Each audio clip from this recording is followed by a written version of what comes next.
Bueno, los primeros viajeros que dejaron constancia de lo llamativo de esta zona lo fueron en el siglo XIX y principios del XX, y eran gente de alta preparación y de alta clase social. Estamos hablando de los eruditos y los literatos de esa época, Unamuno o cineastas. Buñuel estuvo aquí, le llamó mucho la atención y escribió sobre ello, y les llama la atención lo mismo a todos ellos. Y yo creo que al que llega hoy día le llama la atención exactamente lo mismo.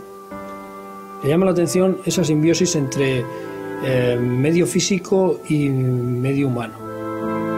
Es decir, se da cuenta, aunque no sea capaz de racionalizarlo, que el paisaje tal como lo vemos es una construcción a medias, hecha de común acuerdo entre la naturaleza y el hombre.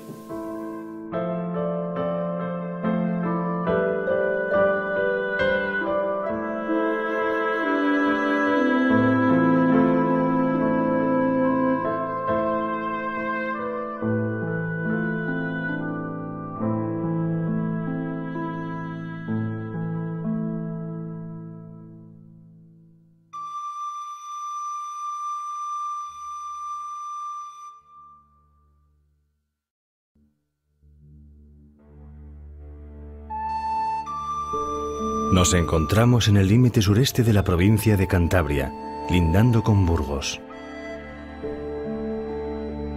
En unos valles remotos y agrestes, formados por las cabeceras de los ríos Miera, Pisueña y Pas.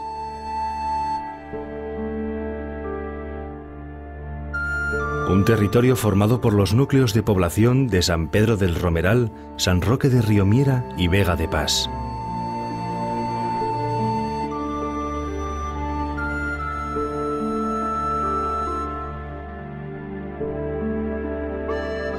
Los primeros documentos medievales que mencionan estos valles lo describen como un lugar de montañas bravas y desiertas. No será hasta ya entrado el siglo XVI cuando se produzcan los primeros asentamientos estables. Esto es un proceso de colonización que hay que situar desde el siglo XVI hasta el siglo XVIII, de colonización paulatino, ¿no? En la Baja Edad Media, estas montañas, por el privilegio de Enrique III de Castilla, pertenecen a la jurisdicción, lo que hoy son las tres villas pasiegas, a la jurisdicción de la villa de Espinosa de los Monteros. Son pastores o bien de la propia Espinosa de los Monteros o bien contratados por los propietarios de ganados de esa villa, los primitivos pobladores de Pas.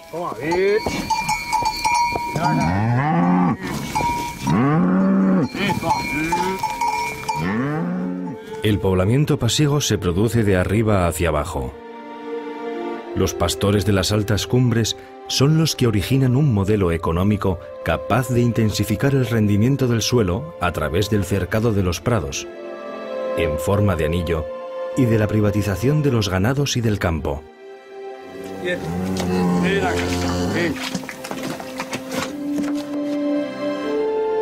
El éxito de este modelo provoca que se colonice todo el valle y que los pasiegos decidan desvincularse de los centros de poder para ganar en capacidad de decisión.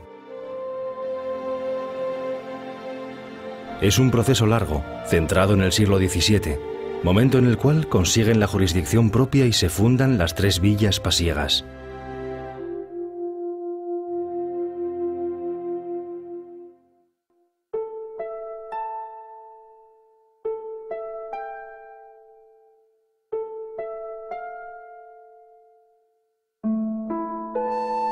En apenas 3 siglos, Los pasiegos se expandieron por todo el territorio construyendo cabañas diseminadas por los valles. En la actualidad se puede hablar de 7.000 cabañas construidas y distribuidas por el paisaje.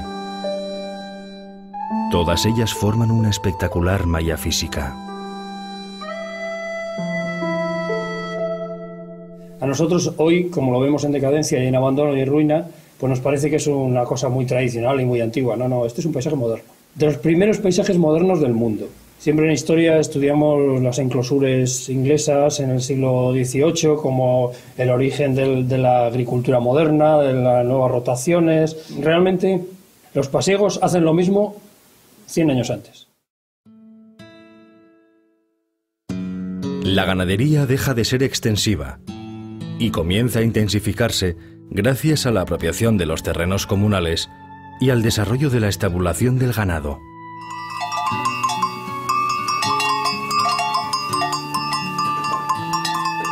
Al guardar el ganado en una cuadra, produce estiércol que puede ser aprovechado para abonar la finca cerrada.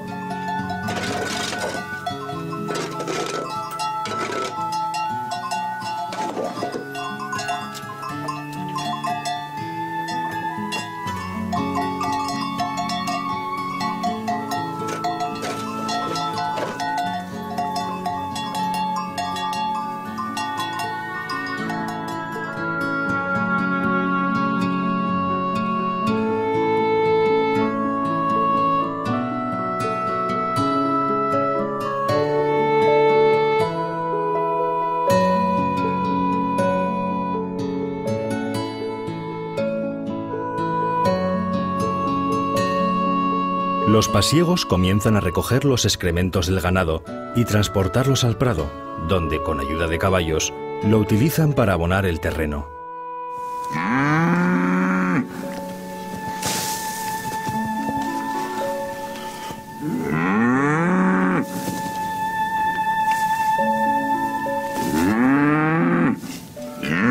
Gracias a este sistema, los pasiegos consiguen triplicar el rendimiento de la hierba con el que alimentar al ganado y obtener así un mayor aprovechamiento de sus recursos.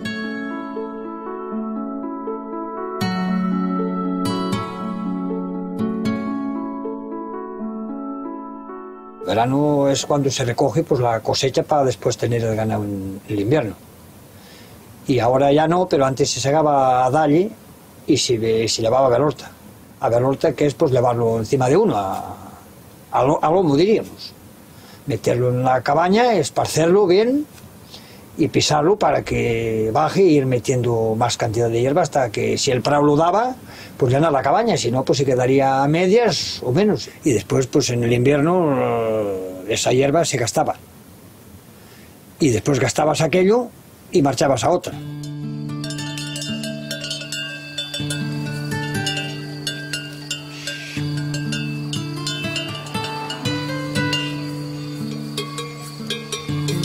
Este sistema de traslado del ganado desde las zonas más bajas a las más altas en verano es lo que se conoce como la muda.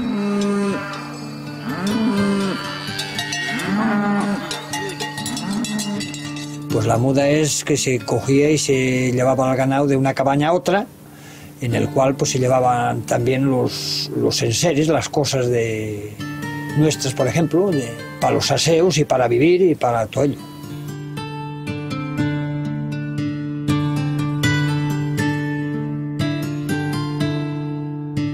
Mudar de cabaña en cabaña se mudaba a varias cabañas, pero a lo largo del año pues a lo mejor se mudaba, qué sé yo, pero a lo mejor 15 o 20 veces.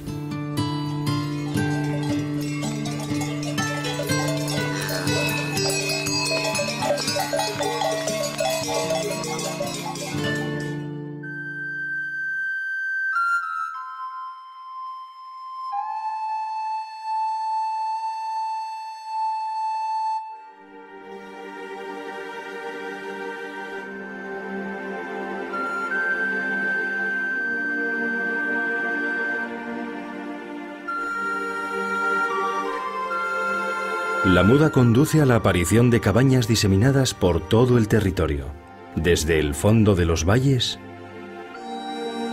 a los puntos más altos, cerca de las cumbres de las montañas, lo que va conformando este peculiar y característico paisaje. Al principio estos terrenos ocupaban grandes extensiones, pero los ganaderos acaban dividiendo sus propiedades al ir legándolas a sus hijos, generación tras generación, de modo que surgen una serie de divisiones longitudinales que cuartean de arriba abajo el paisaje. Así, el terreno queda dividido en una perfecta y ordenada red, en la que la unidad básica de ocupación del espacio es la finca, formada por la cabaña y el prado cercado. Los antecedentes de la cabaña pasiega son las cabañas de sel, características de la ganadería extensiva. De estos seles, antecedentes de lo que constituiría la cabaña pasiega, apenas han quedado restos, ya que las actuales construcciones se fueron edificando sobre ellos. En Castromorca, cerca de Espinosa de los Monteros, en el Picón Blanco, podemos encontrar unos restos arqueológicos de una etapa intermedia que evidencia que existía un pastoreo privado, cada vecino tenía su propio ganado, pero en la que aún no se había consolidado el modelo pasiego. Bueno, pues la cabaña yo creo que es un tipo o un modelo relativamente sencillo que se ha ido modificando levemente en el tiempo, pero que es muy esencial, es muy elemental, ¿no? Yo creo que esa tiene también su gracia, ¿no? Que es un proyecto que se ha ido repitiendo, ¿no? Durante 150 años más o menos y se ha ido madurando, ¿no? Pero siempre es un volumen muy elemental, cubierta a dos aguas, la lastra de piedra, los muros de mampostería prácticamente sin ninguna tabazón, normalmente empotradas en parte en la pendiente del terreno, adaptándose a él, de tal forma que la planta baja casi es una planta semisótano en algunos casos, de muy poca altura siempre las plantas, con las dos puertas alternadas, la de la baja y la de arriba. Yo creo que todas esas cosas, con pequeñas variantes, pues hacen que tengamos un modelo reconocible, pero que a la vez rico, porque hay pequeñas soluciones que van alterándolos levemente y tenemos, pues eso, yo creo que es muy difícil encontrar dos cabañas iguales, ¿no? Pues por el tipo del aparejo, por la disposición de las ventanas. Entre las cabañas hay que distinguir dos tipos principales, la cabaña vividora y la de breniza. La cabaña de breniza es un tipo de construcción ideada para guardar el ganado y la hierba. Es un edificio de dos plantas. La parte superior se reserva para guardar el pasto segado durante verano con el que alimentar al ganado, que se recoge en la parte inferior.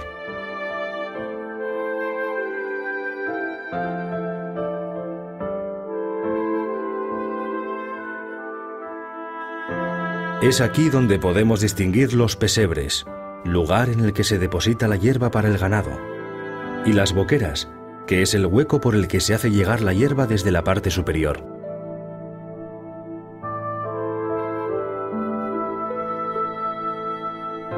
En ocasiones, y sobre todo antiguamente, la parte superior era habitada por el ganadero y su familia, que subía a las cumbres con las reses.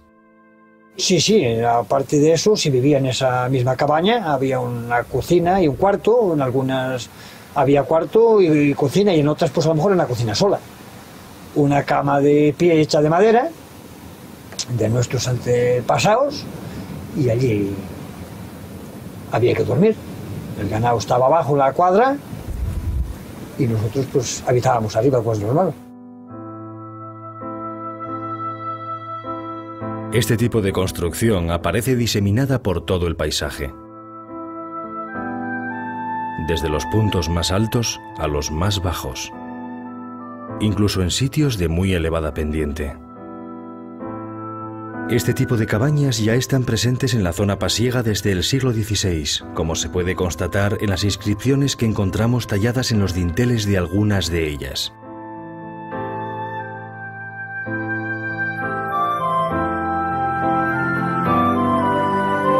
Junto a la firma de su autor o escudos nobiliarios.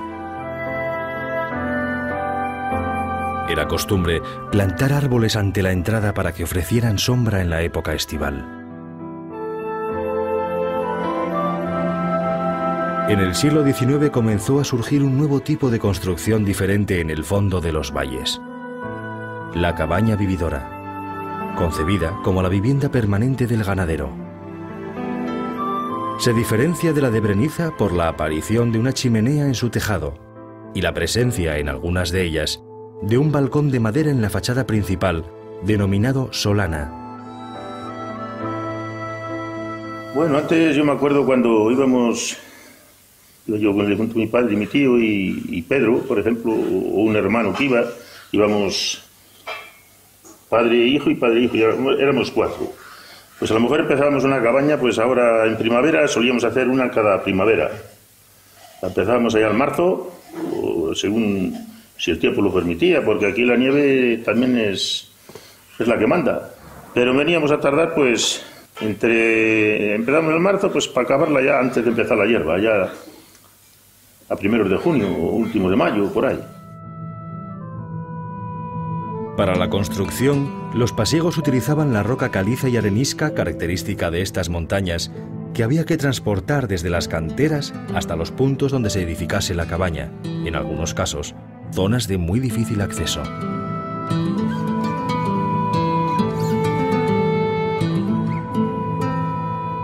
Yo toda la vida lo he labrado, yo no usé nunca rotaflés siquiera, ¿eh?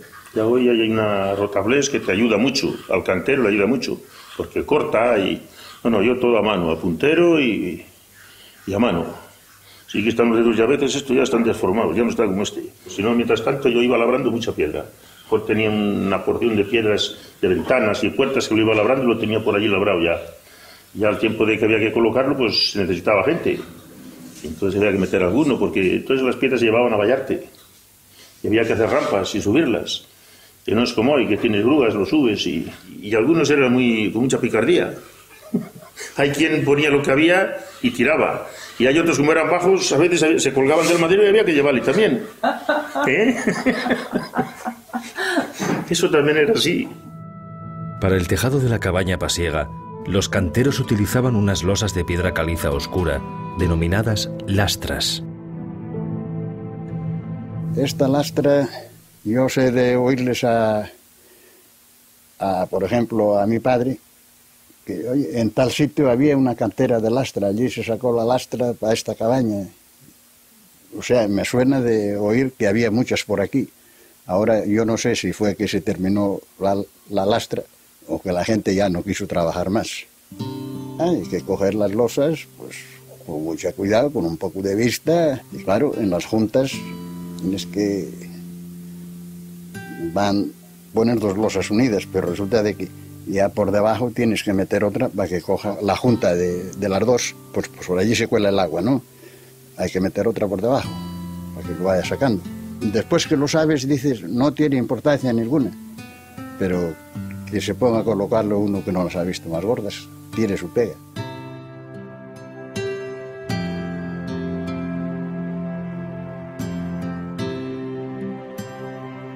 En ocasiones, este modelo general sufría modificaciones en función de las características climáticas de su emplazamiento, como esta cabaña situada en Brenagudina, sobre la que se construyó un volante para protegerlo del fuerte viento. O aparecen hornos de pan adosados a la planta principal, como este del barrio de Bustalejín en San Pedro del Romeral, que hoy en día es usado como almacén. Otro tipo de añadido más frecuente y posterior a la construcción original es la colgadiza, una ampliación lateral de la cabaña de 2 plantas. También es frecuente que junto a la cabaña aparezcan otro tipo de construcciones como el cabaño destinado a establo, el bodego cobertizo utilizado como almacén o el cubiu usado para hacer nata y construido en lugares donde se aprovecha el frescor de los manantiales o de las corrientes de aire naturales.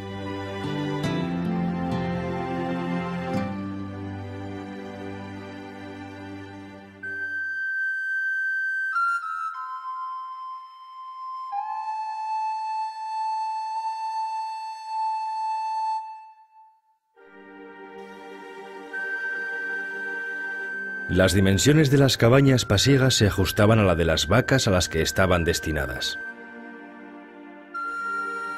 Con el paso del tiempo, los pasiegos realizan un proceso de selección sobre el ganado, por el que obtienen un tipo de res especializada y adaptada a las particulares condiciones de esta comarca.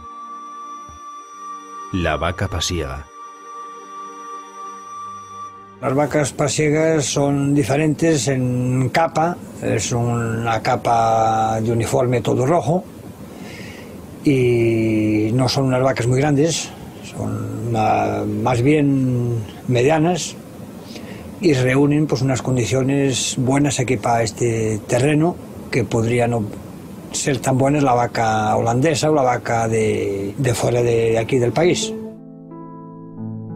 La leche de la vaca pasiega, especialmente grasa y de un sabor intenso, era utilizada para realizar numerosos derivados lácteos, como la mantequilla. Y hoy ya no me gusta la mantequilla. Y digo yo, pero Dios mío, con todo lo que a mí me gustaba la mantequilla, me gustaba todo me gustaba.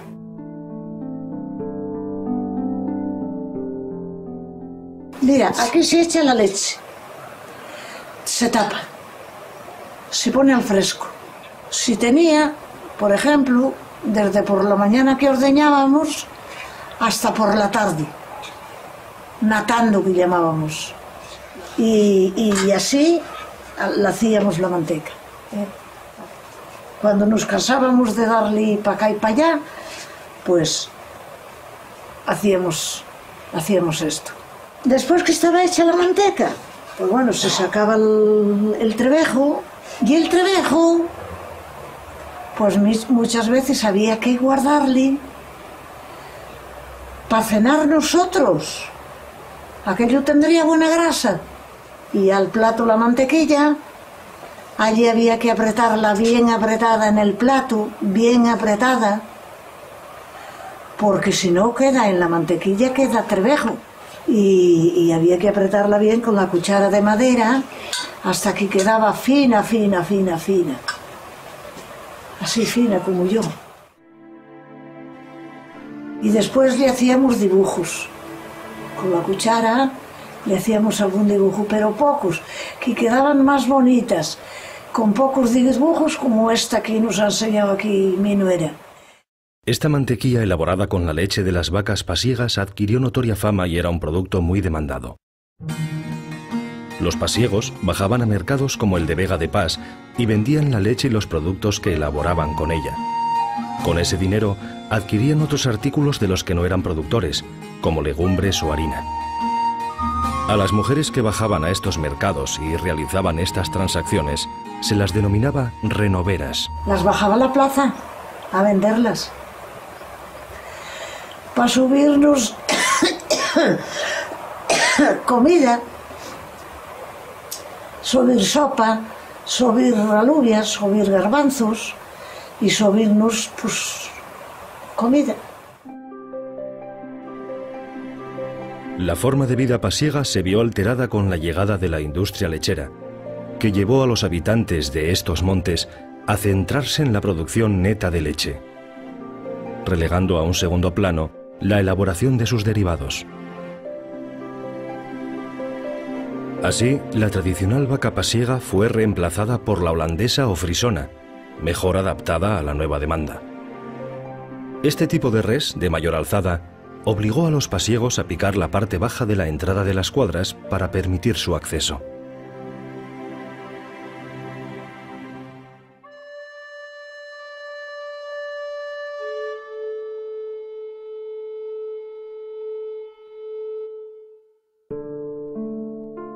El ingreso de España en la Comunidad Económica Europea y la implantación de la nueva normativa ganadera ha contribuido al declive del modo de vida de los pasiegos.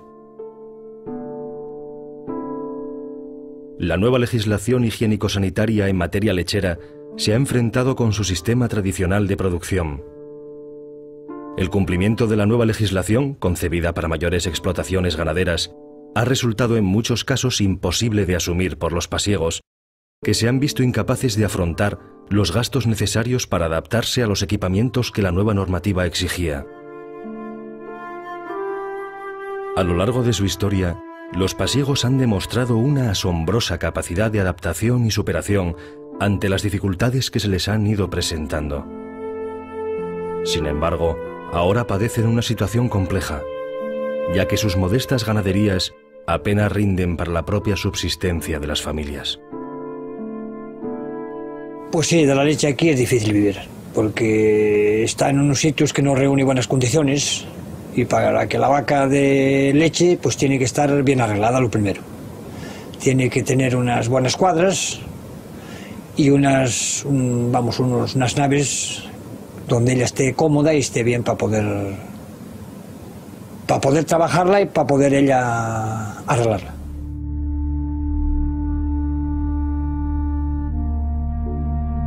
Este paulatino abandono de la ganadería como sostén económico afecta inexorablemente al paisaje de estos montes.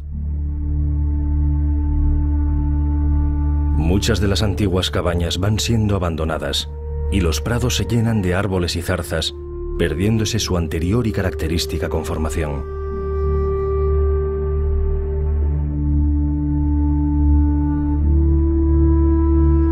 Por otro lado, algunas de estas cabañas son adquiridas y adaptadas como viviendas rurales por nuevos propietarios, que modifican la estructura originaria y la sustituyen buscando las comodidades que les proporcionan sus viviendas habituales. Al haberse roto el modelo económico que soportaba este proyecto, este territorio con su patrimonio edificado, pues está todo él en un equilibrio muy inestable. Un equilibrio muy inestable porque, por un lado, muchas cabañas se deterioran día a día por abandono, y otras muchas, que yo creo que es casi peor que el deterioro, son sus modificaciones o sus alteraciones, cuando estas cabañas han pasado a ser parte del mercado inmobiliario de segunda residencia, pues que se vende, yo siempre lo decía, ¿no?, que en la Gran Vía en Bilbao se venden apartamentos en Noja y cabañas en Vega de Paz, ¿no?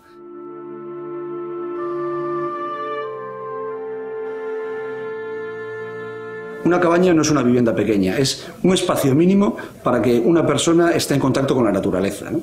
Y eso, que es, yo creo que un concepto que tiene muy claro tanto la cultura americana como la cultura nórdica, los finlandeses especialmente, aquí no se tiene, ¿no? Entonces aquí el que compra la cabaña, pues enseguida quiere tener el salón, más el porche, más la televisión, más no sé qué, más no sé cuánto, más fuera el jardín con los enanos y no sé qué, y todo esto es lo que va deteriorando día a día. Las consecuencias de la entrada en la Unión Europea y lo que ha afectado al sector agrario en España, en concreto al sector ganadero en esta zona, pues han sido tremendas, ¿eh? No es la única cosa, pero sí que es el factor fundamental para entender el abandono de la explotación, de las explotaciones, el cambio en el sistema ganadero y la ruina de las cabañas y de las construcciones y el abandono de las fincas. Ese paisaje no se puede mantener sin la vaca. O sea, la vaca yo creo que es un elemento que es necesario y esencial para soportar ese modelo, porque la vaca es un poco el jardinero que hace que ese territorio se mantenga como tal. Sin las praderas, o sea, igual no hace falta que se mantengan todas las praderas, parte se puede repoblar a bosques, pero hay que mantener la vaca. Y el turismo o otras fuentes de ingresos tienen que ser siempre además de la ganadería, ¿no?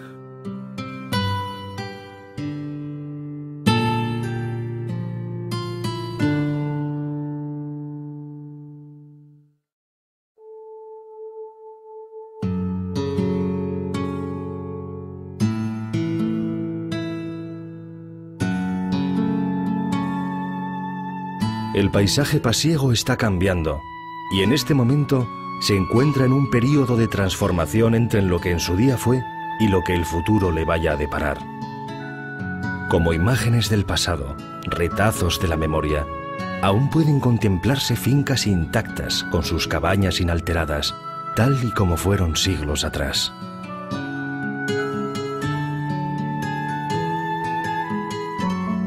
Pues a mí me parece bien que siga la estética del pueblo, que se conserve lo que hay. A mí eso me parece muy bien.